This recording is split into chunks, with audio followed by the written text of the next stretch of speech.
যাই মরিচের ভিড়টা দেখে আসি, কতদিন ধরে মরিচের ভিড় যায়নি। মরিচের ভিড় কি অবস্থা হলো।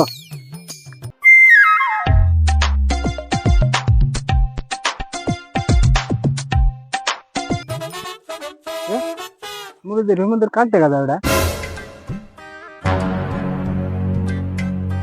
কাছে যাই তো। এ কে রে জমির মধ্যে, কে রে?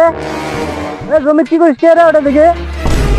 দাঁড়া দাঁড়া দাঁড়া দাঁড়া দাঁড়া থাকিস তো, দাঁড়া দাঁড়া দাঁড়া দাঁড়া যা ওটা শোল বল। মরিচ গুলো তুলে দেন, আমার শেষ করে ফেলে দিল।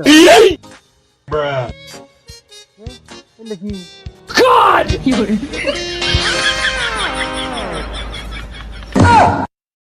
শালা আমি কই দেন আমার মরিচের ভিড়, মরিচ চুরি করে বেড়াচ্ছে।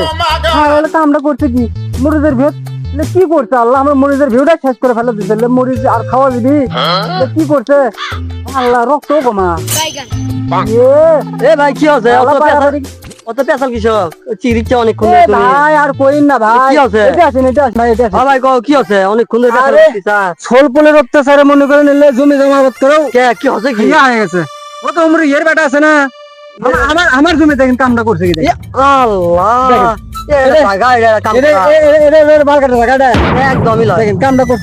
কি করা ভাই ছোল পেলে বক্তব্য আছে।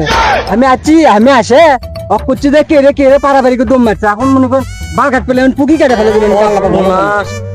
যেটুকু রক্ত বাড়াচ্ছে ওটা কাট পেলে ওটাও কাটে ফেলে দিচ্ছে। ভাববেন আমার বাড়িতে আসে নাকি এবারে, তাই তো দেখলো দৌড় মারলো। আমি সামনে কে বলি নামছি জমিতে, আমি কামগুলো করছে কি দেখেন। যা আছে আছে মাথা গরম করার দরকার নাই, এমন করছে ওরে মরিচ গুলো খাওয়া যাবি, খাওয়া যাবি যেটাই হোক। ওর বেলা খুঁজছে তোমার তরকারি দিলে খালি বাল বেশ।